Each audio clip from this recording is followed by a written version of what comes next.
संस्थापकाय च धर्मस्य सर्वधर्मस्वरूपिणे अवतार वरिष्ठाय रामकृष्णाय ते नमः।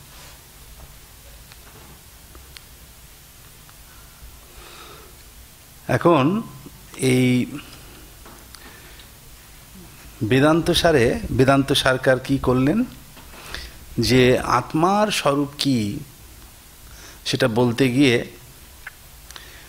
এই বিভিন্ন জনে যে বিভিন্ন রকম কথা বলেন, যেগুলো অদ্বৈত বেদান্ত সম্মত নয়, অন্যরা আত্মার কি কি স্বরূপ বলেছেন, সেই চারবাক থেকে, চারবাকদের মধ্যেও আবার একদম সব থেকে স্থূল বুদ্ধি চারবাকের মত আগে বলেছেন, তারপরে তার থেকে একটু সূক্ষ্ম মত যাদের, এইভাবে একদম এই বৌদ্ধদের যে শূন্যবাদ পর্যন্ত সবগুলি বললেন। এবং এদের অনুকূলে, মানে এদের যে মত সেগুলোর অনুকূলে এদের মত যখন উপস্থাপন করছেন, তখন এদের হয়ে এদের মতের সমর্থক শ্রুতি বচন সেগুলোরও উল্লেখ করেছেন, ছান্দোগ্য উপনিষদ থেকে উল্লেখ করেছেন। তা এখন বলছেন, এগুলো সমস্ত বলবার পরে বলছেন যে এতেষাং পুত্রাদীনাং অনাত্মত্বম উচ্যতে। এতে সিদ্ধান্তে কি বলছেন, যে এই যে পুত্র থেকে শুরু করে, পুত্র আত্মা এটা প্রথম মত হয়েছিল, এর থেকে শুরু করে এই এখন এই লাস্ট যেটা বললেন যে শূন্য শূন্যম আত্মা, আত্মা শূন্য, এই মতগুলোর এগুলোর অনাত্মত্ব বলছেন। তার মানে পুত্র কখনো আত্মা হতে পারেন না, আত্মা হতে পারে না, মন আত্মা হতে পারে না, ইন্দ্রিয় আত্মা ইত্যাদি ইত্যাদি, এই শূন্যও আত্মা হতে পারে না। এইগুলোই হচ্ছে সিদ্ধান্তে বলছেন যে এতহি অতিপ্রাকৃত প্রাকৃতাদিবাদিভিঃ উক্তেষু শ্রুতিযুক্ত্যনুভব ভবাভাসেষু পূর্বোক্ত শ্রুতিযুক্ত্যনুভবাভাসানাম উত্তরোত্তর শ্রুতিযুক্ত্যনুভবাভাসৈঃ আত্মত্ব বাধ দর্শনাৎ পুত্রাদীনাম অনাত্মত্বম স্পষ্টম এব। বলছে কেন এই কথা বলছেন যে এগুলো অনাত্মত্ব কেন, পুত্র আত্মা এটা কেউ বললেন, এগুলো পুত্র আত্মা নয় কেন? বলে তার উত্তর তো পরের, যে যারা পুত্রকে আত্মা বললেন তারপরে সেটার খণ্ডন হলো, তাই না? তো খণ্ডন করে বলা হলো যে পুত্র আসলে আত্মা নয়। তাহলে পুত্র আত্মা নয় তো আত্মাকে না, এই যে আত্মা বই এই যে বলেছেন যে অন্য সময় ইত্যাদি বললেন। তা এখন যে এই যে সমস্তগুলো খণ্ডন করেছেন, আগের আগের যে মতগুলো সেই মতগুলোকে খণ্ডন করেছেন, করে পরের মতটা বলেছেন। কাজে প্রথমে যে অতিপ্রাকৃত ব্যক্তি তিনি বললেন পুত্র আত্মা, তারপরে বলল না পুত্র আত্মা নয়, কেন পুত্রকে ছেড়েও তো লোকে পালায় নিজেকে বাঁচাবার জন্য। হ্যাঁ, কাজেই এই স্থূল শরীরটাই আত্মা। তার মানে পুত্র যে আত্মা নয় সেটা পরের যে মত তার দ্বারাই খণ্ডিত হয়ে গেল।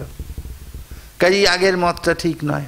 আবার এই যে বললেন যে স্থূল শরীর আত্মা, এই মতটাও ঠিক নয়। কেন না, এর পরেরটা যে বললেন যে ওই প্রাণই হচ্ছে আত্মা। হ্যাঁ, তো কাজেই এখানে প্রাণও বলতে এখানে কি বললেন যে সেই প্রাণাদি হচ্ছে আত্মা।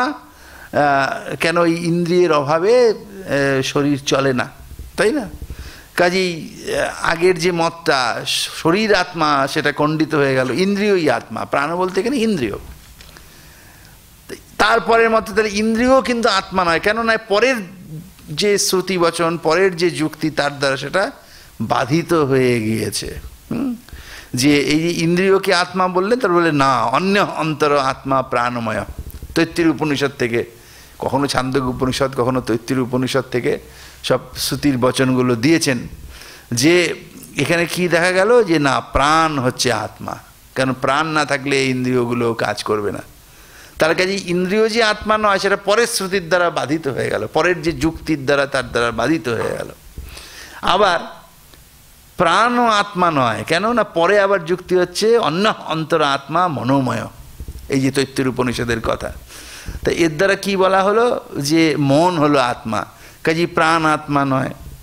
আবার এই যে বললেন যে মন আত্মা, সেটাও ঠিক নয়। কেন না অন্য অন্তর আত্মা বিজ্ঞানময়, আত্মা হচ্ছেন বিজ্ঞানময়।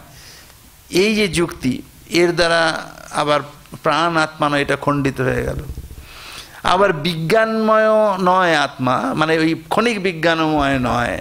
কেন না ওই যে প্রাভাকর এবং তার্কিক নৈয়ায়িকরা বলেছেন অন্য অন্তর আত্মা আনন্দময়, আত্মা হচ্ছেন আনন্দময়, ওটা খণ্ডিত হয়ে গেল। মানে আগের মতটা পরের মতের দ্বারা খণ্ডিত হলে তাহলে বোঝা গেল আগের মতটা ঠিক নয়। তারপর আবার এই যে বললেন আনন্দময় আত্মা, সেটাও আবার খণ্ডিত হয়ে গেল ভাট্টদের মতের দ্বারা। ভাট্টরা বললেন প্রজ্ঞান ঘন এবং আনন্দময় আত্মা। তা এই আত্মা হচ্ছেন প্রজ্ঞান ঘন আনন্দময়, প্রকাশ অপ্রকাশ স্বভাব, এইটা বললেন। তো কাজেই ওই মতটা খণ্ডিত হলো। আবার সেই মতটা খণ্ডিত হয়ে গেল কেন না বৌদ্ধরা বললেন মানে শূন্যবাদী, সবই শূন্য, কাজেই আগেরটা খণ্ডিত হয়ে গেল এইটার দ্বারা। কিন্তু এখানে একটা কথা মানে বলছেন যে এতেই অতিপ্রাকৃতবাদিবি উক্তেষু শ্রুতিযুক্ত অনুভবা ভাষেষু, মানে কাজেই আগেরগুলো যেগুলো বলেছেন শ্রুতিবচন বলেছেন, তারা নিজের পুত্রকে আত্মা বলেছেন, তিনি একটা শ্রুতিবচন বলেছেন। মানে সদানন্দ যোগীন্দ্র এইভাবে ব্যাখ্যা করেছেন যে তাদের অনুকূলে একটা শ্রুতিবচন আছে এবং কিছু যুক্তি দেওয়া হয়েছে এবং অনুভবের কথা বলেছেন। তিনখানার দ্বারা এক একটা মতকে প্রমাণ যে করে এক একটা মতকে উপস্থাপিত করেছেন, সেটা করতে গেলে না তিনটে জিনিস দেখিয়েছেন। একটা হচ্ছে শ্রুতি, বেদের বচন কোট করেছেন, মানে আগম প্রমাণ, শব্দ প্রমাণ। তারপরে যুক্তি দেখিয়েছেন, মানে ন্যায় যুক্তি, ন্যায় মানে ন্যায়শাস্ত্র, ন্যায় মানে যুক্তি, যুক্তির দ্বারা বুঝিয়েছেন, অনুমান ইত্যাদি যুক্তির দ্বারা বুঝিয়েছেন, এবং তর্ক আর কি। তারপরে অনুভব, যে ওই মতটা কেন ঠিক না ওই রকমই আমাদের অনুভব হয়। এই তিনটে জিনিসের দ্বারাই এক একটা মতকে আমরা স্থাপন করি, তাই না? যে কোনো ক্ষেত্রেই কোনো শাস্ত্রীয় যে বিষয় আমরা স্থাপন করতে গেলেই প্রথমে বলি শাস্ত্রে এটা আছে, তারপরে বলি যে শাস্ত্রেই শুধু আছে না, যুক্তির দ্বারাও দেখো এটা ঠিক হবে। তারপরে সবথেকে বড় প্রমাণ হচ্ছে অনুভব, তোমার কি মনে হয়, নিজে কি ভাবো, এইভাবেই আমরা এক একটা মতকে স্থাপন করি। তো প্রত্যেকটা মতের স্থাপনের ক্ষেত্রে এই তিনখানা নিয়েছেন, শ্রুতি, যুক্তি আর হচ্ছে গিয়ে অনুভব। কিন্তু এই আগের যে মতটা, যিনি বলেন পুত্রই আত্মা, তার এই মতটা যিনি শরীরকে আত্মা বলছেন তিনি খণ্ডন করেছেন। পুত্রকে আত্মা যিনি বলেছেন তিনি যে শ্রুতি প্রমাণ দেখিয়েছেন, পাল্টা তার বিরোধী শ্রুতি প্রমাণ যিনি শরীরকে আত্মা বলেছেন তিনি দেখিয়েছেন। কাজে আগের যে শ্রুতিটা দেখিয়েছিলেন সেই শ্রুতিটার ব্যর্থতা দেখিয়েছে পরের শ্রুতির দ্বারা, এবং পুত্রকে আত্মা বলতে গিয়ে যে যুক্তি দেখিয়েছিলেন সেই যুক্তির পাল্টা যুক্তি, বিরোধী যুক্তি দেখিয়েছেন শরীরকে আত্মা বলতে গিয়ে। কাজে আগের যুক্তিটা ঠিক যুক্তি হলো না। এবং আরেকটা অনুভব দেখিয়েছেন, যে পুত্রকে আত্মা বলতে গিয়ে যে অনুভব আমাদের হয়, বলে না ওই অনুভবটা ঠিক নয়, বরং শরীরটাই আত্মা, এই অনুভব হয়। এই কাজে পুত্র যে আত্মা, এই অনুভবের বিরোধী অনুভব দেখিয়েছেন। কাজে আগের অনুভবটা ব্যর্থ হলো, মানে আগের অনুভবটা মিথ্যা হয়ে গেল। কাজেই ওই জন্যে বলেছেন যে আগের যে শ্রুতি, আগের যে যুক্তি, আগের যে অনুভব, সেগুলো ঠিক যুক্তি নয়, যুক্তির অবভাস, যুক্তি আভাস। আভাস কাকে বলে? যেটা ঠিক নয়, মানে যেটা যা নয় কিন্তু সেই রূপে প্রতিভাত হয়, তাকে বলে আভাস, তাই না? আভাস কি না, যেটা যা নয় কিন্তু সেই রকমভাবে প্রতীত হয়, সেটাকে বলে আভাস, তাই না? যে এই রজ্জুটা আসলে সর্প নয়, কিন্তু সর্পের মতো তার আভাস হয়, বোঝা গেল? তো কাজেই আগেরগুলো মনে হচ্ছে যেন শ্রুতি, কিন্তু ওটা শ্রুতি নয়। শ্রুতি মানে যেটা প্রমাণ আর কি, শব্দ প্রমাণ, কিন্তু ওটা ঠিক শ্রুতি প্রমাণ নয়, শ্রুতি প্রমাণাভাস। কারণ ওইটা বাধিত হয়ে গেছে বলে। আগের যে যুক্তি বলা হলো, দেখলে মনে হচ্ছে খুব ভালো যুক্তি, কিন্তু ওটা আসলে যুক্তিই নয়, ওটা ঠিক যুক্তি নয়, জন্যে যুক্তির আভাস, যুক্তিয়াভাস। এবং ওই যে বলা হলো অনুভব, আগের যে অনুভবটা বাধিত হলো ওটা ঠিক অনুভব নয়, ওটা অনুভবাভাস, ওটা ঠিকঠাক অনুভব নয়। তো সেই জন্য বলছেন যে পূর্বপূর্বোক্ত শ্রুতিযুক্ত অনুভবাভাসানাম উত্তরোত্তর শ্রুতিযুক্ত অনুভবাভাসেই আত্মত্ব বাধ দর্শনাথ। কাজেই এই পূর্বপূর্বোক্ত যে শ্রুতি যুক্তি এবং অনুভবের আভাস, মানে শ্রুত্যাভাস, যুক্ত্যাভাস এবং অনুভবাভাস, সেগুলো কি হয় না উত্তরোত্তর শ্রুতিযুক্ত অনুভবাভাসই। এর পরবর্তী এর পরের যে শ্রুতি, ওগুলো পরের যে শ্রুতি, সেটাও একটা আভাস, কারণ ওটাও তো আবার আরেকটার দ্বারা খণ্ডিত হয়। কাজে উত্তর যে যুক্তি, উত্তর যে শ্রুতি, উত্তরবর্তী যে যুক্তি বা তার ঠিক পরবর্তী যে অনুভব, সেগুলোও আভাস। কাজেই আগের একটা শ্রুত্যাভাস তার ঠিক পরবর্তী শ্রুত্যাভাসের দ্বারা বাধিত হয়। তো পরবর্তীটাকেও শ্রুত্যাভাস কেন বলছি না, ওটাও তো আবার তারপরেরটার তুলনায় ঠিক নয়, সেই জন্য। এরকম আগের যে যুক্তির আভাস, সেটাও পরের যুক্ত্যাভাসের দ্বারা বাধিত হয়, এবং আগের যে অনুভবাভাস, সেটা পরের অনুভবাভাসের দ্বারা বাধিত হয়। ফলে সেগুলো কিন্তু আত্মা নয়, আত্মত্ব বাধ দর্শনাৎ। আগে যে শ্রুতি বা যে যুক্তি বা যে অনুভবের দ্বারা পুত্রকে আত্মা বলা হলো, সেটা আসলে পুত্র আত্মা নয়, পুত্রতে আত্মত্ব বাধিত, এইটা বলা হলো। কাজে পুত্রাদিনাম অনাত্মত্বম স্পষ্টম এব। কিন্তু এখানে একটা জিনিস তো বাদ থেকে গেল, তাই না? বললেন এই যে মতগুলো, এই মতগুলো তো ঠিক নয়। কেন ঠিক নয়?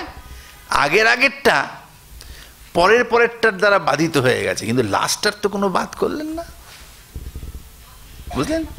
যে এই যে পুত্র আত্মা, সেটা বাধিত হলো কেন না শরীর আত্মা, কিন্তু লাস্টে কোথায় গিয়ে থামলেন? ভাট্টরা বললেন প্রজ্ঞান ঘন এবং আনন্দময় আত্মা, তারপরে সেটা বাধিত হয়ে গেল অপর বৌদ্ধ আহ অসদেব ইদম অগ্রে আসিত, এটার দ্বারা বাধিত হয়ে গেল। তারপরে তো আর এটার বাধক তো আর কিছু বললেন না, তাই না? তাহলে তারপরে লাস্টে বলছেন এগুলো সবগুলোই বাধিত পূর্বেরটা পরের দ্বারা, কিন্তু লাস্টের পরে তো আর কিছু নেই, লাস্টেরটা আবার পরের দ্বারা বাধিত হবে কি করে? এই একটা ফাঁক থাকলে মনে হচ্ছে না? এবং এইটা নিয়ে না টিকাগুলোতে কিছু বলেননি, যে এইটাতে একটা প্রশ্ন হবে যে পরেরটা বাধিত, তাহলে এর পরে আরেকটা কিছু থাকা উচিত ছিল, সেটার দ্বারা তো এটা বাধিত হবে, পরেরটা কি করে বাধিত হলো? সেটা তো কিছু বললেন না কোনো টিকাতে। এইখানে তিনটে টিকার মধ্যে এগুলোর কথা উল্লেখ নেই। এইটাই আছে। বেদান্ত সরকার বলছেন যে পূর্বোক্ত শ্রুতিযুক্তি অনুভবা ভাষা নাম উত্তরোত্তর শ্রুতিযুক্ত অনুভবা ভাষাই। আরে সেটা বুঝলাম, সেটা ভাট্টদের মতটা অপর বৌদ্ধদের মতের দ্বারা হলো, কিন্তু ওই মতটা এরপরে তো আর কোনো উত্তর শ্রুতি নেই, তার দ্বারা যে এটা বাধিত হবে, সেটা কেন এখানে বললেন না? এই একটা ফাঁক থেকে গেল। ফাঁক কিছু নেই, মানে এটা কেন বললেন না সেটার কারণটা তুলে এটা টিকাগুলোতে বলেননি। কেন বলেননি সে তো অনেক আগেই বলেছি। টিকাকাররা না সবসময় নিজেদের দিকটাই ভাবেন, সবাই তাই। ওরা ভাবছেন এটা আর বলবার দরকার নেই, এমনিই বোঝা যাচ্ছে, কিন্তু অত সহজে সবাই তো বুঝতে পারছে না, তাই না? তো আমি মন্দমতি, তো আমি বুঝতে পারলাম না কেন এটা বললেন না। এটা তো বলার উচিত ছিল যে লাস্টেরটা কার দ্বারা বাধিত হলো, কিন্তু বলে দিলেন কিন্তু পূর্বেরটা পরেরটার দ্বারা বাধিত। এতে এর তো আর পর নেই, তাহলে কি করে বাধিত হলো? তা এখন যেটা বক্তব্য, এর পরে বলছেন কিঞ্চ। আমার মনে হচ্ছে যে উত্তরটা ওইখানে আছে, কিঞ্চ বলে বলছেন, কিন্তু ওটা আগে বলে ফেললেন। বলছে পরেরটাও কিন্তু তার অন্য শ্রুতি আছে, সেটা এই এখন বলবেন আর কি, সেটার দ্বারা বাধিত হয়েছে। এটা এক নম্বর। আর আরেকটা হচ্ছে যে লাস্টেরটা ওই তার নিজেরটার দ্বারাই বাধিত। তার কারণ হচ্ছে বললেন অপর, মানে প্রশ্নটা বুঝতে পেরেছেন আপনারা আশা করি, যে আমি কি বলতে চাইছি। এখানে মানে শূন্য আত্মা পর্যন্ত বললেন, বলার পরে বলছেন এইগুলো সবই ঠিক নয়। কেন না আগেরটা পরের দ্বারা বাধিত হয়ে গেল, তো এটার তো আর পর নেই, তো এটা কি পরের দ্বারা বাধিত হবে কি করে? এইগুলোর মধ্যে তো এটাও আছে। তা এই জন্য বাধিত। প্রথম কথা হচ্ছে দেখুন, এখানেই বলছেন যে সব সৃষ্টির আগেতে কিচ্ছু ছিল না। বললেন যে অসদেব ইদম অগ্রে আসিত, সুষুপ্ত অহম সুষুপ্ত ন আসম ইতি উত্থিতস্য স্বভাব পরামর্শন। যে উত্থিত ব্যক্তির এরকম অনুভব হয় যে আমি সুষুপ্তির সময় ছিলাম না। তা এইখানে আমি ছিলাম না, তো এই যে সুষুপ্তির পরে অবভাস হয় যে অহম, তো এইটার দ্বারাই তো বাধিত। তার মানেই তো অহম মানে তো কিছু যে একটু এক্সিস্ট করছে, তাহলে নেই এটা বলছো কি করে? এটা একটা। কিন্তু কথাটা তা নয়, বলছে পরেরটা বাধিত, তাহলে তো বলা উচিত যে লাস্টেরটা নিজেরটার দ্বারা বাধিত, তা তো বললেন না। তাহলে এর পরেরটার দ্বারা বাধিত, আসলে এটা আগে বললেন, এর পরেরটা ওনার মাথাতে আছে যে এইটা তো বলে দিলাম যে আগেরটা পরের দ্বারা বাধিত, কিন্তু পরেরটা তার পরেরটার দ্বারা বাধিত, একটা পরে কিছু একটা বলতে হবে তো, নাহলে বাধিত হবে। ওই জন্যই শুরু করছেন কিঞ্চ বলছেন, কিঞ্চ মানে তাছাড়া বলে ওইটা বলছেন। প্রত্যক অস্থূল অচক্ষু অপ্রাণ অমনা অকর্তা চৈতন্যম চিন্মাত্রম স্যাৎ ইত্যাদি প্রবলশ্রুতি বিরোধাৎ অস্য পুত্রাদি শূন্য পর্যন্তস্য জড়স্য চৈতন্য ভাষ্যত্বেন ঘটাদিবদ অনিত্যত্বাৎ অহম ব্রহ্ম ইতি বিদ্বদনুভব প্রাবল্যাচ্চ তত্তৎশ্রুতিযুক্ত্যনুভবাভাসানাম বাধিতত্বাদপি পুত্রাদি শূন্য পর্যন্তম অখিলম অনাত্মা। এইবারে ঠিক হলো, এইবারে জায়গাটা ঠিক হলো।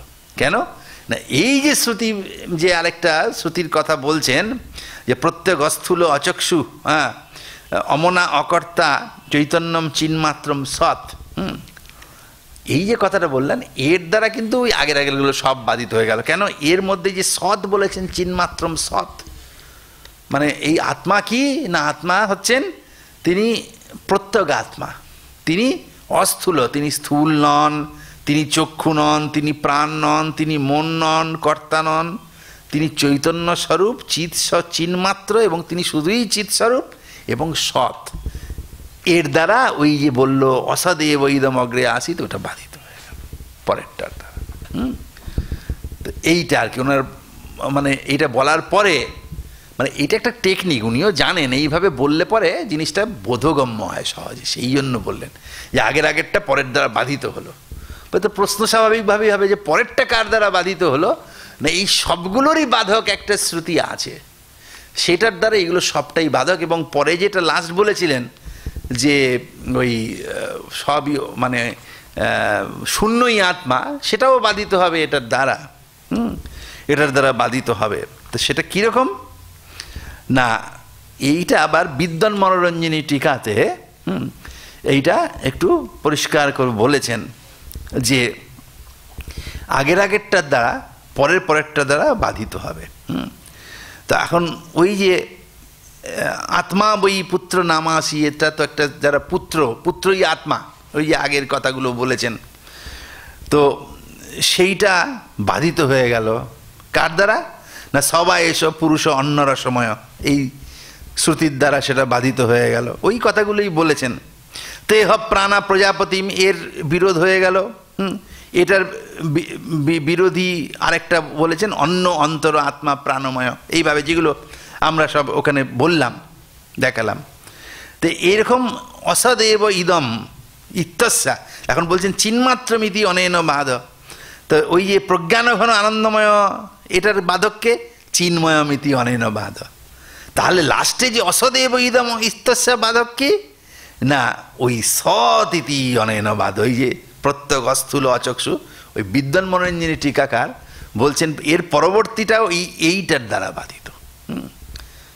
তাই কিন্তু এইটাকে প্রসঙ্গটা তুলে কেন বললেন না, এটার তো আর উত্তরটার দ্বারা কোনো উত্তরবর্তী শ্রুতির দ্বারা বাধিত হয়নি, কিন্তু সেটা বলবার আগেই বেদান্ত সরকার বলেছেন পরেরটার দ্বারা বাধিত, কিন্তু পরের শ্রুতিটা কি সেটা পরে বলেছেন, ঠিক আছে? তো তার দ্বারাই বাধিত, কাজেই এই সৎ এর দ্বারাই এটা বাধিত হয়েছে।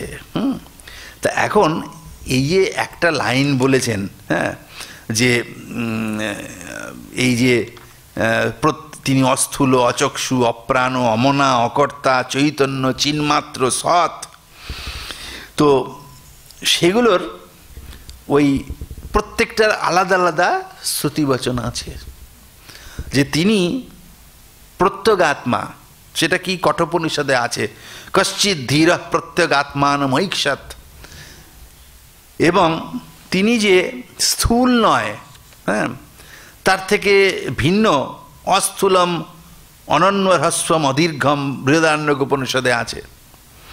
তিনি যে ইন্দ্রিয় নন, ওই যে বলেছেন না অচক্ষু, তা এই যে একটাতে বলেছেন, কিন্তু সেটার আলাদা করে শ্রুতি হচ্ছে অচক্ষু শ্রোত্রম তদ অপানি পাদম, তার চোখ নেই, শ্রোত্র নেই, শ্রবণেন্দ্রিয় নেই, তার হাত নেই, পা নেই, কিচ্ছু নেই।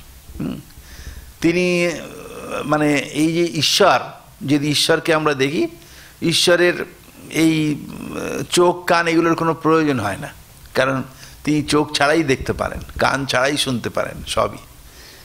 তো অপ্রাণ যমনা শুভ্র ইত্যাদি বলেছেন, তিনি প্রাণ বলেছেন না, প্রাণময়। তার বিরোধী শ্রুতি হচ্ছে মুন্ডক উপনিষদে আছে অপ্রাণ যমনা শুভ্র, তিনি প্রাণ নন, তিনি মন নন, তার এইসব বলেছেন। তারপরে বলেছেন যে তিনি কীরকম কর্তা, তা আত্মাকে কর্তা বলেছেন, তা বলেছেন না, তিনি কর্তা নয়, অনন্তশ্চ আত্মা বিশ্বরূপই অকর্তা, এইটা আছে শ্বেতাশ্বতর উপনিষদে। তারপরে এই তিনি যে চিৎস্বরূপ, চিন্মাত্র, এই সমস্ত তারও সব শ্রুতি আছে। ন চাস্তি বেত্তা মম চিৎ সদাহম চিন্মাত্র হম সদাশিব সदैव সৌম্যেদমগ্র আসিত, এই সব বচন। যে এই যে বলল লাস্টে যে এই যে অসदैব ইদমগ্রে আসিত, তার বিপরীতটা হচ্ছে সदैব সৌম্যেদমগ্র আসিত, ছান্দোগ্য উপনিষদে আছে।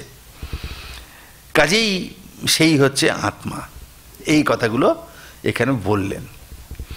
কিন্তু এবং এরপরে আরেকটা কি বলেছেন, যে এই যে পুত্রাদি থেকে আরম্ভ করে শূন্য পর্যন্ত এই আত্মা কি না বলেছেন, যে অস্য পুত্রাদি শূন্য পর্যন্তস্য জড়স্য চৈতন্য ভাষ্যত্বেন ঘটাদিবদ অনিত্যত্বাৎ, বলছেন অনিত্যত্বাৎ।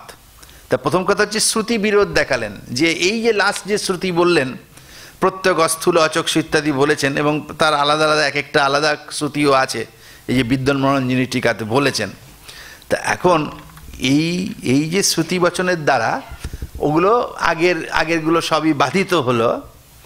তা এখন প্রশ্ন হলো যে এই আত্মাকে পুত্রাদি শূন্য পর্যন্ত এগুলো সবই হচ্ছে জড়, এবং এগুলো অনিত্য, সেই জন্যই সেগুলো আত্মা নয়।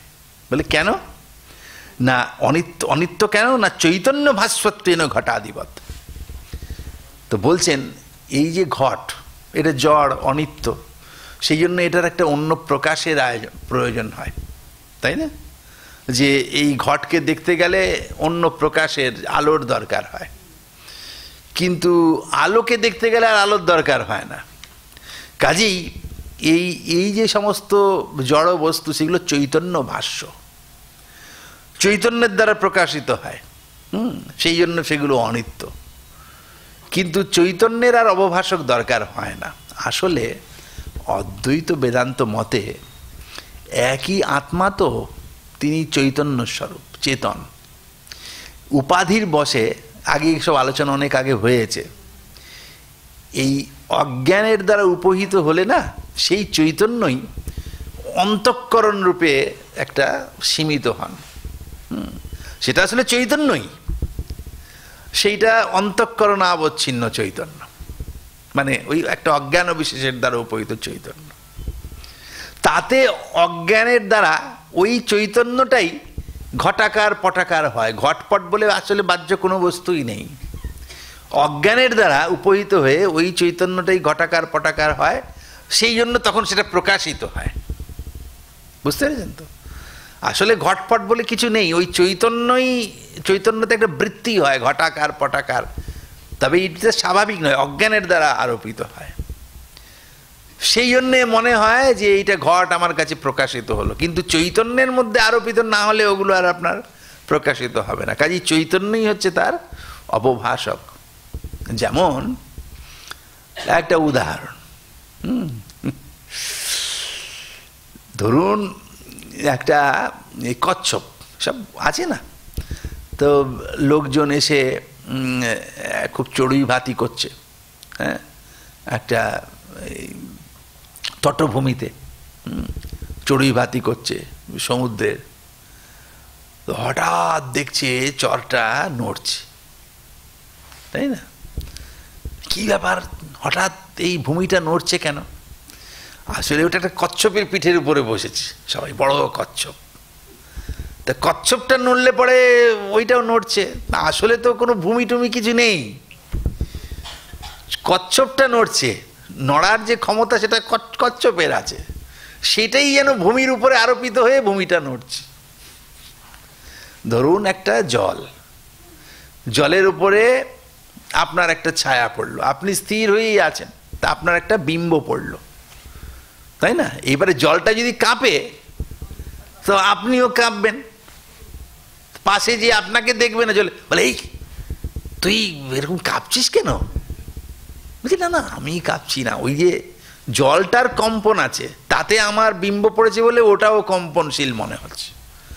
সেই রকম এই ঘট পট এগুলোর বাস্তবিক অদ্বৈত বেদান্ত দৃষ্টিতে সেগুলোর বাস্তবিক কোনো অস্তিত্ব নেই, এক চৈতন্যই আছে। তো সেই চৈতন্যেই সেই অজ্ঞানের দ্বারা ওর পড়ছে বলে, চৈতন্য প্রকাশিত হচ্ছে বলে ওইটাও সেই রকমের প্রকাশিত হচ্ছে। এই যে জলটা, ওখানে ছবিটাই দেখুন, নড়ার কথাটা ছেড়ে দিন, ওই জলটার উপরে আপনার বিম্ব পড়ল, তাহলে মনে হচ্ছে না আপনি জলের মধ্যে আছেন? আসলে আপনি প্রকাশিত হননি, জলটাই আপনার ছবি পড়াচ্ছে, মনে হচ্ছে জলটাই, আসলে আপনি ওটা নন, ওটা জলই তো। আপনার যে ছবিটা ওখানে পড়েছে সেই জলের মধ্যে, সেখানে যদি এরকম হাত দিই তাহলে কি আপনার হাত পা স্পর্শ করতে পারবো? আমি কি স্পর্শ করব? জলই তো স্পর্শ করবো, আপনাকে কোথায় স্পর্শ করবো আমি? কাজে ওইখানটা ওটা তো আসলে জলই, তাই না? আসলে আপনাকে স্পর্শ করা যাবে না ওখানে, আপনি যেটা ওটা আসলে ওইখানে নেই। ঠিক সেই রকম ঘটপট ওইগুলো প্রকাশিত হয়, মানে সেই চৈতন্যই প্রকাশিত হয়। সেই জন্য চৈতন্যই হচ্ছে এর অবভাষক। তা এখন বলেছেন যে এই ঘটপটাদি এগুলো চৈতন্যের দ্বারা ভাষ্য, মানে চৈতন্যই দ্বারাই এগুলো প্রকাশিত হয়, কাজেই সেইগুলো হচ্ছে অনিত্য। আর এখন সেগুলোই হচ্ছে অনিত্য। তা এখন প্রশ্নটা হলো যে আচ্ছা তাহলে আত্মা চৈতন্য, সেই চৈতন্য, তাহলে চৈতন্য তো চৈতন্যের দ্বারাই ভাষ্য হয়, তাহলে চৈতন্যের দ্বারা যে ভাষ্য হয়, ভাসিত হয়, সে যদি অনিত্য হয় ঘটাদির মতো, তাহলে চৈতন্যও তো অনিত্য হবে। বলছে না, এই বিদ্যন্মরঞ্জনিকার টিকাতে স্পষ্ট করে বলেছেন যে না, যে চৈতন্য অবভাষক আবার নিজেই অবভাষ্য, দুটো হয় না, কর্তৃত্ব কর্মত্ব দুটো বিরোধ আছে, একটা থাকলে আরেকটা থাকতে পারে না একই সঙ্গে। কাজেই এই মানে কর্মত্ব কর্তৃত্ব চৈতন্যের মধ্যে একসঙ্গে দুটোই থাকতে পারে না। আসলে প্রশ্নটা হচ্ছে যে প্রকাশিত হবে কে, কার কাছে প্রকাশিত হবে? শুধু এক ব্রহ্ম চৈতন্য ছাড়া তো আর কোনো চৈতন্যই রিয়ালি নেই, তাই না? কে কাকে দেখবে, কে কাকে জানবে, কে কাকে শুনবে? আপনি ছাড়া তো আর কেউ নেই, মানে আপনি বলতে সেই শুদ্ধ ব্রহ্ম চৈতন্য স্বরূপ ব্রহ্ম ছাড়া তো আর কিছু নেই। যতক্ষণ বাহ্য জগৎ আছে তখন ওগুলো কল্পিত, আরোপিত হয়। আমি আপনাকে জানছি, আপনি আমাকে জানছেন, কিন্তু সেই আমি আর সেই আপনি তো আসল মানে আত্মা নয়, তাই না? তো সেই কথাটাই এখানে বলেছেন। আচ্ছা, তা এখন এই জন্যে বললেন যে সেগুলো অনিত্য, এবং অহং ব্রহ্ম ইতি বিদ্বদ অনুভব প্রাবল্যাৎ, এবং আমি ব্রহ্ম, এটা বিদ্বানদের এরকম অনুভব। বিদ্বান মানে এই লেখাপড়া জানা বিদ্বান নয়, মানে যারা ব্রহ্ম জ্ঞান যাদের হয়েছে আর কি, সোজা কথা, সাধনার দ্বারা, তারা বিদ্বান। এই লেখাপড়া করা বিদ্বান নয়, তাদের আবার অনুভব কি, বইয়ের কথা, তোতা পাখির মতো বলছি আমরা, যারা সেগুলোকে ঠিকঠাক অনুভব করেছেন, ব্রহ্মকে জেনেছেন, সেই বিদ্বানদের অনুভবের কথা বলা হচ্ছে, তাই না? এইসব লেখাপড়ার বিদ্বান না। এই যে ঠাকুর সেই বলেছেন যে সেই তাকে জানার নামই জ্ঞান, বাকি সব অজ্ঞান, তাই না? তো এই হচ্ছে গিয়ে কথা, বিদ্বদ অনুভব প্রাবল্যাৎ, মানে এই অনুভবটাই প্রবল। এই সাংসারিকদের অনুভব আর বিদ্বানদের অনুভবের মধ্যে ফারাক আছে, তাই না? কোনো একটা বিষয় সেটা পণ্ডিতরা যা বলেন, সাধারণ লোকে যা বলেন তার থেকে ওদের মতটা বেশি প্রবল হবে, তাই না? ওদের মতটা আরও বেশি প্রবল হবে। আপনার একটা রোগ কিছু হয়েছে, তো যারা ডাক্তার নয় তারা বলছেন এটা এই হবে, সেই হবে, সেই হবে। কোনো ডাক্তার এসে বললেন যে না এটা কিন্তু এই, তাহলে কার মতটার গুরুত্ব দেবেন? যে এই বিষয়ে অভিযুক্ত, যিনি এই বিষয়টা জানেন, তার মতটাই বেশি প্রবল হবে। ঠিক সেই রকম আত্মার স্বরূপ কি, অনেক রকম অনুভব হলো। তো আগের যেগুলো অনুভব হলো সেগুলো তারা যারা অনুভবটা করছেন তারা বিদ্বান নয়, তারা ব্রহ্মতত্ত্বকে জানেননি। ফলে তাদের অনুভবের থেকে যারা ব্রহ্মতত্ত্ব জেনেছেন তাদের যে অনুভব, অহং ব্রহ্মাস্মি, এই যে অনুভব যাদের হচ্ছে, তাদের এই অনুভবটা আরও বেশি যুক্তিপূর্ণ, বেশি প্রবল। কাজেই ওই কথাটা বলেছেন বিদ্যদ অনুভব প্রাবল্যাৎ। এই কারণে তত্ত্বৎ শ্রুতিযুক্ত অনুভবা ভাষানাং বাধিতত্ব। কাজেই সেই শ্রুতি যুক্তি অনুভব এগুলো সব বাধিত হয়ে গেল, মানে আগেরগুলো একদম শূন্য পর্যন্ত। এবং এখানে শূন্যটাও বাধিত হলো এই পরবর্তী শ্রুতি, এই শ্রুতির দ্বারা কিঞ্চ বলে যেগুলো বললেন। কাজেই পুত্রাদি শূন্য পর্যন্তম অখিল মনাত্মা, এই পুত্র থেকে শুরু করে শূন্য পর্যন্ত সবটাই কিন্তু অনাত্মা, সেগুলো আত্মা নয়। এইখানে না আরেকখানা প্রশ্ন আছে, সেই প্রশ্ন অবশ্যই এই শুভদিনী টিকাকার খুব স্পষ্ট করেছেন। মানে এই প্রত্যেকটা টিকাই না অনন্য, এই টিকাতে একটা জিনিস আছে তো ওটাতে আরেকটা জিনিস আছে, এই রকম সব। এইগুলো সব মিলিয়ে মিশিয়ে পড়লে পরে তবে একটা ভালো জ্ঞান হয়। শুভদিনী টিকাকার একটা জিনিস বলছেন, যা বলেছেন সেটার সার হলো এইটাই। বলছেন দেখুন, এই যে এই কথাগুলো সব বলা হলো, যে এই আগের শ্রুতিটা পরের শ্রুতিটার দ্বারা বাধিত হয়ে গেল, তো এই যে শ্রুতিগুলো আগের শ্রুতিটার দ্বারা পরের শ্রুতিটার প্রামাণ্য বাধিত হলো। তা এখন যারা বলছেন পুত্র আত্মা তাদেরও তো একটা শ্রুতি যুক্তি আছে, আবার যারা বলছেন শরীর আত্মা তাদেরও একটা শ্রুতি আছে। কিন্তু শ্রুতিটা নিয়েই সংশয় হয়ে যাবে। শ্রুতি তো বেদ, তাহলে বেদ তার মানে আগের শ্রুতিটা অপ্রমাণ কেন না পরের শ্রুতি বলছে আগের শ্রুতি অপ্রমাণ? মানে শ্রুতি নিজেই বলছে আমি অপ্রমাণ, নিজেই নিজের কথা কাটছে। তো সাধারণভাবে তো এই কথাটা শুনলে পরে তো মানে সংশয় হবে, তাহলে শ্রুতিকে তাহলে প্রমাণ মানা যাবেই না। শ্রুতি কখন কি বলে ঠিক নেই, তাই না? আপাত দৃষ্টিতে তাই মনে হবে, তাই না? আমি একটা কথা বললাম, বলে পরক্ষণে আমিই বললাম না ওই কথাটা ঠিক না, তাহলে বলি ইনি কি, তাহলে কোনটা ঠিক? ইনি এখনই একটা কথা বলছেন বলে আবার এটা খণ্ডন করছেন, দিয়ে আরেকটা বলছেন সেটাও আবার আরেকটার দ্বারা খণ্ডন হয়ে যাচ্ছে। তাহলে তো একটা কনফিউশন তৈরি হলো। আর একটা জিনিস হচ্ছে শ্রুতি তো প্রমাণ, তাই না? শ্রুতি এরকম বাধিতই বা হবে কেন? শ্রুতি তো যা বলবে সব ঠিকঠাকই বলবে, তাই না? তো যদি সত্যিই পুত্র আত্মা না হয় তাহলে পুত্র আত্মাই কথা বললো কেন শ্রুতি, তাই না? শরীরটা যদি আত্মা না হয় তাহলে অন্য রসময় এরকম বললোই কেন শ্রুতি? প্রশ্ন হবে। এই যে যারা আর কি বেদকে প্রমাণ বলেন না,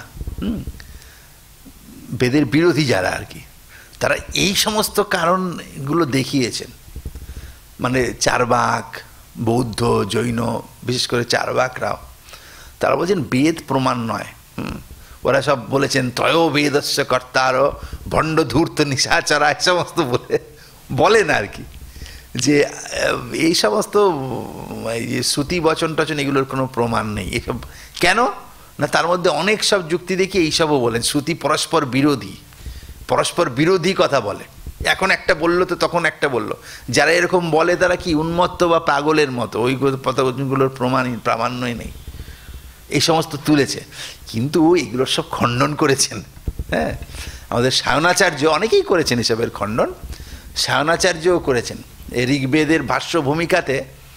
সায়নাচার্য সব পূর্বপক্ষীদের মতগুলো তুলে খণ্ডন করেছেন, বলছে না বেদ মোটেই স্ববিরোধী নয়। মানে এই যে তোমার মনে হচ্ছে যেন পরস্পর বিরোধীর কথা বলছেন এখানে, তো এখানেও সেই কথাটা আর কি পূর্বপক্ষী হিসেবে তুললেন ভালো শুভদিনীকার। বলছেন দেখুন এই বেদ, তার মানে তো এইটা বোঝা গেল বেদে পরস্পর বিরোধী কথা আছে। যে আত্মাকে মানে পুত্রকে আত্মা বললেন একটা শ্রুতি প্রমাণ, আবার পরের শ্রুতি প্রমাণ দ্বারা সেটা বাধিত হলো।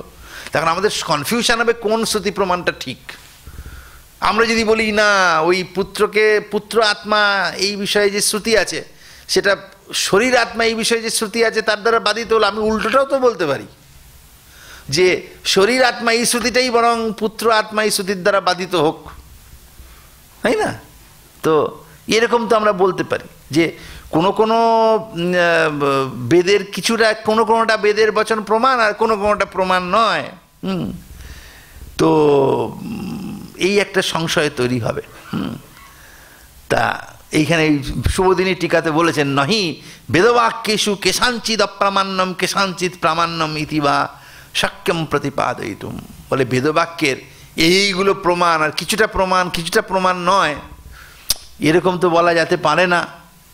এবং চেত পুত্রাদিশ্রুতিনাং প্রামাণ্যম কেশাঞ্চিদ অপ্রামাণ্যম ইতি শক্যম প্রতিপাদ এবং চেত পুত্রাদিশ্রুতিনাং প্রামাণ্যম অস্থূলাদি বাক্যানাম অপ্রামাণ্যম ইতি বৈপরীত্যম কিম ন স্যাৎ।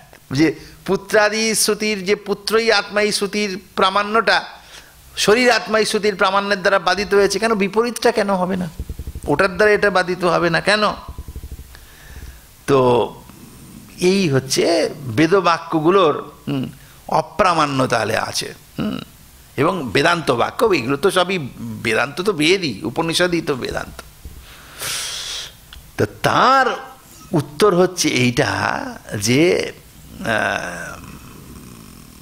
এই আগেরগুলোর এর উত্তরে বলেছেন যে পুত্রাদি অত্র উচ্যতে পুত্রাদি শ্রুতিনাম সর্বথা এব প্রামাণ্যম ন অস্তি ইতি ন নিষিদ্ধতে, কিন্তু অস্থূলাদি প্রবল শ্রুতি স্মৃতির ন্যায় বিরোধাৎ স্বার্থে তাৎপর্যাভাবাৎ। বলছেন না, এইটা একটা বলবার কায়দা, ব্যাখ্যা করবার কায়দা বিষয়। কেন না এইগুলোকে পুরোপুরি নিষিদ্ধ করা হচ্ছে না। এই এক একটা মত বলা হলো পুত্রই আত্মা, এটা আমরা যখন বলার সময় তখন আমি এই নিজেই বলেছিলাম যে শ্রুতিতে কেন এটা বললেন, এটা মানে খণ্ডন করবার জন্য, পূর্বপক্ষীর মত বলবার জন্য বলেছেন। ওটা ওর তাৎপর্য নয় শ্রুতির, তাই না? ওটা শ্রুতির তাৎপর্য নয়। ধরুন একটা জিনিস কেউ বোঝাচ্ছেন, তো বোঝাতে গিয়ে আমার হয়তো একটা মত আছে কোনো বিষয়ে, তো সেই মতটা বলতে গিয়ে যারা এটাকে ভুল মানে অন্য কথা বলেন যেগুলোকে আমি সমর্থন করব না, তাদের মতটা তো আমি বলবো। আরে এই তো আপনি বলছেন এই কথা, আরে আমি তো আমার মত বলে বলছি না, অন্যরা এরকম ভাবে সেই জন্য আমি এই কথাগুলো বলছি। বুঝতে পারলেন? অন্যরা এরকম ভাবে সেই জন্য আমি এই কথাটা বলছি, এটা তো আমার মত নয়। তো এখানেও তাৎপর্য। তাই শ্রুতিতে বেদে এই যে পুত্র প্রতিপাদক, পুত্রই আত্মা তৎপ্রতিপাদক যে শ্রুতি, তারপরে বললেন যে শরীর আত্মা তৎপ্রতিপাদক শ্রুতি, আগেরটার দ্বারা পরের শ্রুতি বাধিত হলো, মানে ওইগুলোতে শ্রুতির তাৎপর্য নেই, কিন্তু লোকের বুদ্ধিটা কত সূক্ষ্ম হচ্ছে, সাধারণ লোকে কতটা কী ভাবে সেইটা বলতে গিয়ে বলেছেন। মানে ওটা বেদের তাৎপর্য নয়, বেদ ব্যাখ্যা করতে গিয়ে বলছেন যে অতি মন্দ বুদ্ধিরা এইরকম ভাবে, তার থেকে একটু যারা ভালো তারা এইটা ভাবে, এইটা বলবার জন্য। ওটাতে তাৎপর্য নেই আমার, এই হচ্ছে গিয়ে তাৎপর্য। কাজেই আগেরটা পরেরটার দ্বারা বাধিত মানে হচ্ছে যে ওই স্থূল বুদ্ধি থেকে ক্রমশ সূক্ষ্ম বুদ্ধি যারা, তারা কীরকম ভাবে সেটা। এবং সেইখানে বলেছেন স্থূলারুন্ধতির ন্যায়। এইটা কি স্থূলারুন্ধতির ন্যায়? শুভদিনী টিকাতে বলেছেন, দেখুন এই বরবধূর মানে বিবাহ হওয়ার পরে তাদের অরুন্ধতী দর্শন করাতে হয়, অরুন্ধতী নক্ষত্র। তা এখন এই অরুন্ধতী প্রদর্শন করতে হয়, তাদেরকে দেখাতে হয়। তো প্রথমেই আসল অরুন্ধতীকে দেখানো যায় না, বোঝানো যায় না, সেটার ক্রম আছে, কতগুলো ধাপ আছে। তা এখন এই অরুন্ধতী, ধ্রুব নক্ষত্র এবং অরুন্ধতী, এদেরকে দেখাতে হয়, দর্শন করাতে হয়। তা এখন এইটা কেন না বলেছেন, এই গভীর গৃহ্যসূত্র, পারস্কর গৃহ্য, আশ্রলায়ন গৃহ্যসূত্র, সব জায়গাতে না এই সমস্ত আছে, এই বিধান আছে। বরবধূর বিবাহের পরে ধ্রুব এবং অরুন্ধতী দর্শন করাতে হয়। এইগুলোর কারণ আছে, মানে বরবধূর যে দাম্পত্য জীবন সেটা যাতে সুষ্ঠু হয়, ধ্রুব, সে হচ্ছে একদম মানে সব কিছু লক্ষ্যর প্রতীক। আমরা বলি না আমার ধ্রুব তারা, ধ্রুব লক্ষ্য, মানে ওই রকম হতে হবে। অরুন্ধতী নক্ষত্র, তিনি বশিষ্ঠের স্ত্রী, তিনি সাধ্বী রমণী। কাজেই যদি স্ত্রী হতে হয় ওই রকম হবে, মানে আদর্শকে দেখাবার জন্যই ওইগুলো দেখানো। মানে আমাদের যুক্তিতে দেখতে হবে কেন ওগুলো দেখানো হয়, না আদর্শকে দেখাবার জন্য যে ওই রকম তুমি হও। তা ধ্রুব এবং অরুন্ধতী প্রদর্শনের ব্যবস্থা আছে। তা এখন অরুন্ধতীকে যখন দর্শন করানো হয় তখন এই অরুন্ধতী নক্ষত্র খুব সূক্ষ্ম। তো প্রথমে তাকে বলে ওই চাঁদের যে জ্যোতি সেইটাকেই দেখায়, দেখে বলে এই দেখো অরুন্ধতী, কিন্তু ওটা অরুন্ধতী নয়, কিন্তু ওইটাকে প্রথমে দেখানো হয়। বলে কেন দেখানো হয়? ওটা অরুন্ধতী নয়, তাহলে এটাকে অরুন্ধতী বললো কেন? বলে ওটা একটা ধাপ, ওটা সত্যি অরুন্ধতী নয়, কিন্তু প্রথমে ওরকমভাবে বলতে হয়, নাহলে ওই জায়গাতে যাওয়া যাবে না, তাই না? অনেক ক্ষেত্রেই আছে। ধরুন একটা জায়গাতে কোথাও অনুষ্ঠান হচ্ছে, বিয়ে বাড়ি বা কিছু একটা হচ্ছে, আপনি সেখানে যাবেন দূর থেকে। তো দূর থেকে যে আলোটা দেখছেন, আলোটা তো আর বিয়ে বাড়ি নয়। আপনি আলোটা দেখে বলছেন এই তো বিয়ে বাড়ি, তা আলোটা তো বিয়ে বাড়ি নয়, তা আলোটাকে কেন বললেন? মানে প্রথমে ওইভাবেই ওইটাকেই লক্ষ্য করে যেতে যেতে গিয়ে আসলটাকে পাবো, তাই না? কাজে এই যে আলোটা দেখিয়ে বললাম ওই দেখো বিয়ে বাড়ি, এটাতে আমিও বলছি যে আমিও জানি ওটা বিয়ে বাড়ি নয়, আপনিও জানেন, কিন্তু ওটা বলছি কেন না ওইটাকে ধরে গেলে পরেই আসলটা গিয়ে পাবো। এইরকম স্থূল থেকে বিচার করে করে গেলে সূক্ষ্মে পৌঁছতে পারবো, সেই জন্য ওটা বলা, কিন্তু ওটাতে তাৎপর্য নয়। আমার ওই আলোটাতে তাৎপর্য নয়, বিয়ে বাড়িটাতে তাৎপর্য। কাজেই প্রথমে চন্দ্রজ্যোতিকে দেখায়, দেখিয়ে বলে এই দেখো অনুন্নতি। তারপরে বলছেন যে না, এরপরে বলা হয় যে তারা দেখায় আকাশে। বলছে না, এই চন্দ্রজ্যোতিটা নয়, তারাগুলো দেখা যাচ্ছে ওইটা হচ্ছে অরুন্ধতী, কিন্তু সেইগুলো তারাগুলো অরুন্ধতী নয়। তারপরে বলছেন কি, বলছে প্রথমে বললো যে চন্দ্রের জ্যোতিটা, চন্দ্রটাই অরুন্ধতী। তারপরে বলে না এটা নয়, চন্দ্র ছাড়া বাকি তারাগুলো সেটা অরুন্ধতী। তারপরে বলছেন যে না, এই তারাগুলোর মধ্যেও 7টা তারা এই আলাদা দেখছো, এইটা অরুন্ধতী, কিন্তু সেটাও অরুন্ধতী নয়। তারপরে বলেন যে এই 7টার মধ্যে এই 4টে অরুন্ধতী নয়, এই 3টে অরুন্ধতী, সেটাও আসল কথা নয়। তারপরে বলেন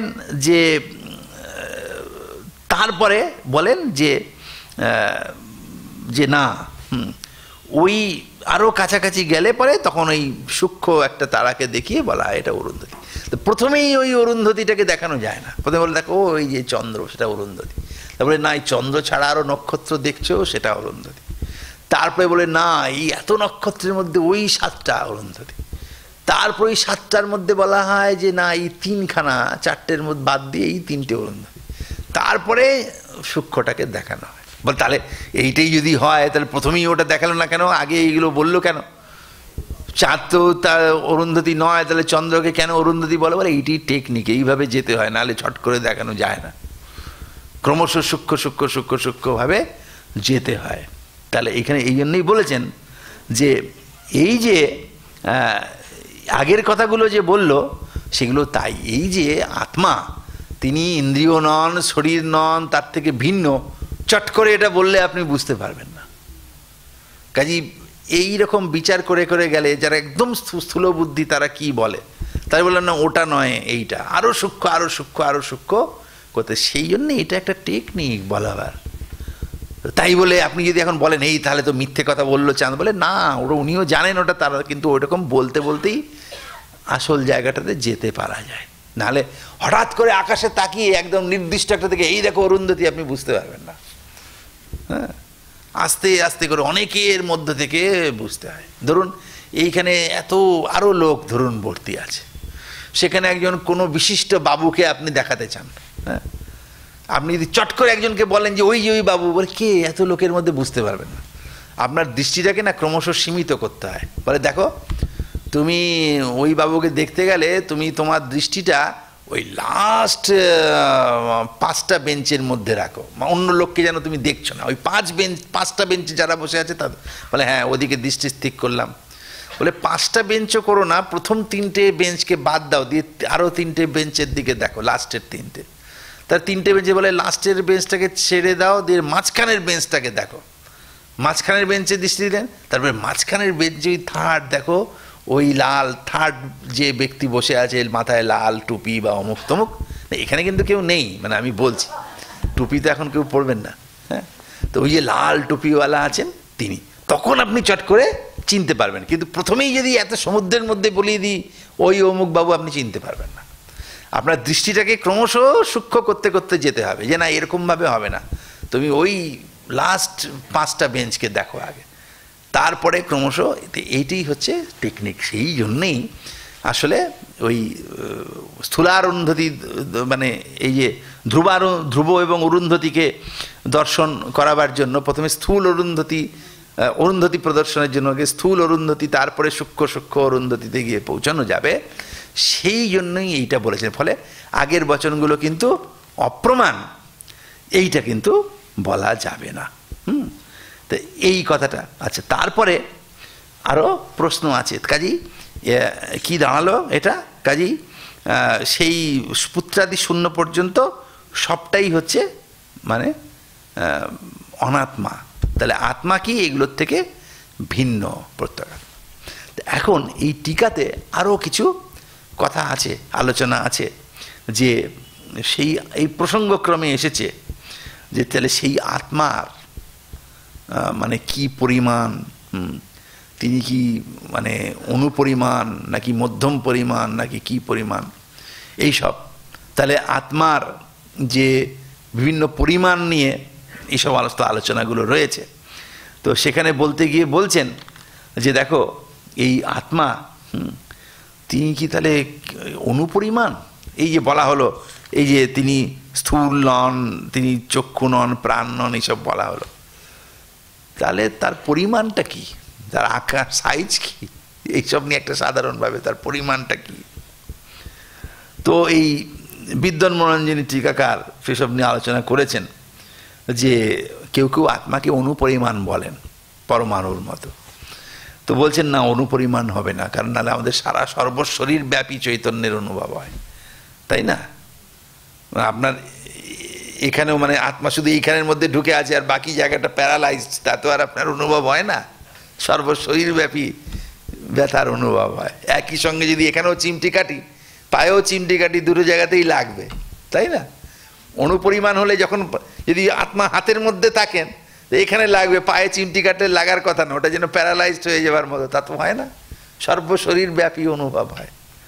ঠান্ডা হাওয়া যদি দিই, আপনার সারা গায়ে যদি জল ঢেলে দিই, সর্বশরীরেই ঠান্ডা লাগে আপনার, তার অনুপরিমাণ হতে পারবেন না। বলছেন তাহলে তো মধ্যম পরিমাণ। মধ্যম পরিমাণ মানে যতটা আপনার শরীর ততটাই আত্মা, মধ্যম পরিমাণ। বলছেন না, সেটাও বলা যাবে না, কারণ মধ্যম পরিমাণ যাদের হয় তাদের আকার হয়, সাবয়ব হয়, অবয়ব থাকলেই সেটা অনিত্য। কাজেই আত্মা তো অনিত্য হয়ে যাবেন। তা এখন বলছেন তাহলে পরম মহৎ পরিমাণ মানে বিভু আত্মা, এটাতেই তাৎপর্য। তো সেইখানে একটা প্রশ্ন আছে, আচ্ছা বিভু যদি হয় তাহলে এইসব হবে কি করে? উৎক্রান্তি গতি এসব কি করে হয়? আমি যাচ্ছি, খাচ্ছি, আমার উৎক্রান্তি হলো, জন্ম হলো, আমি এই শরীর থেকে বেরিয়ে চলে গেলাম, আবার এক জায়গায় জন্ম হলো, এইসব যে আমাদের হয়। তো বলছেন না, ওইটা কিন্তু আসলে ঔপাধিক সংসারী অবস্থা এরকম হয়। আসলে আত্মা কোথাও যায় না, তাই না? এই যে সূক্ষ্ম শরীর, তাই না, সেটা তো আপনি কল্পনা করেছেন, তাই না? এই যে উৎক্রান্তি, এগুলো সব কল্পনা, তাই না? এই যে মরে যাচ্ছেন, আপনার শরীরটা চলে গেল, আসলে শরীরটাই চলে গেল, আপনার কিছু গতি টতি হচ্ছে না। কিন্তু আমাদের এই মন বুদ্ধি এগুলো সব তো যতক্ষণ অজ্ঞান আছে ততক্ষণ এগুলোই আছে, সেইগুলোই যেন একটা জায়গা থেকে আরেকটা জায়গায় যায়। এগুলো কল্পনায় সমস্ত কিছু, আসলে তো জন্ম মৃত্যু বলে কিছু নেই, তাই না? এগুলো কাল্পনিক, কল্পনা করছেন। তাই কাজেই সেই শরীরের তাকেই আপনি আত্মা বলে ভ্রম করছেন, তারই উৎক্রান্তি হয়। আসলে আত্মার কোনো উৎক্রান্তি এসব কিছু হয় না। কাজেই আত্মা হচ্ছে অখণ্ড এবং তিনি সর্বব্যাপী বিভু। কাজেই পরমমহৎ পরিমাণ আত্মা, তিনি হচ্ছেন আত্মা। এরপরে বলেছেন যে অত তত্তদ ভাষকম নিত্যশুদ্ধ বুদ্ধমুক্ত স্বভাবম প্রত্যক্ষ চৈতন্যম এবং আত্মতত্ত্বম ইতি বেদান্তবিদ অনুভব এবং অধ্যারোপ। ওই যে বলেছিলেন শিষ্যকে অধ্যারোপ এবং অপবাদের মাধ্যমে, প্রথমে অধ্যারোপ, যে আত্মাতে অজ্ঞানের দ্বারা উপহিত হলে আত্মা কী কী রূপে অবভাসিত হন সেইটা ব্যাখ্যা করবেন, করে তারপরে নিষেধ করতে হবে যে না এগুলো আত্মা নয়, তাকে বলে অপবাদ। তাই এতক্ষণ অধ্যারোপের কথা বলা হলো, যে এই আত্মাতে অজ্ঞানের দ্বারা উপহিত হলে পরে এই আত্মা এই ব্রহ্ম কী কী রূপে অবভাসিত হলেন, তো সেই সব বলছেন। যে বলছেন যে তত্ত্বদ ভাষকম, এই যে বিভিন্ন বস্তু ঘট পট আদি সব অবভাসিত হচ্ছে, তো সেগুলোর অবভাষককে, সেগুলো তো আসলে বস্তু, তো সেগুলো অজ্ঞানের কাজ, এগুলোর তো মানে পারমার্থিক এক্সিস্টেন্স এগুলো নেই, অস্তিত্ব নেই। কাজেই এর অবভাষক হচ্ছে নিত্যশুদ্ধ বুদ্ধমুক্ত স্বভাব, যিনি নিত্যস্বরূপ শুদ্ধ, যার মধ্যে কোনো রকম এই সমস্ত এই মালিন্য কিছু নেই, এই অনিত্যতাদি কিছু দোষ নেই। হ্যাঁ, তিনি মুক্ত স্বভাব, মুক্তই হয়ে আছেন, তার কোনো বন্ধন নেই। সেই প্রত্যক্ষ চৈতন্য তিনি হচ্ছেন আত্মতত্ত্ব। বেদান্তবিদরা এইরকমই অনুভব করেন। বেদান্তবিদ মানে শুধু এই পড়ে নয়, মানে তত্ত্ব তো যারা জানেন তাদের এইরকমই। এইটি পর্যন্ত অধ্যারোপ বললেন। তো এই পর্যন্ত আজকে আমাদের থাকলো, তারপরে অপবাদের কথা বলবেন, সেটা পরের দিন হবে। ওম নিরঞ্জনম নিত্যমনন্ত রূপম ভক্তানুকম্পাধৃত বিগ্রহম বৈ ঈশাবতারম পরমেশমিড্যম তং রামকৃষ্ণম শিরস।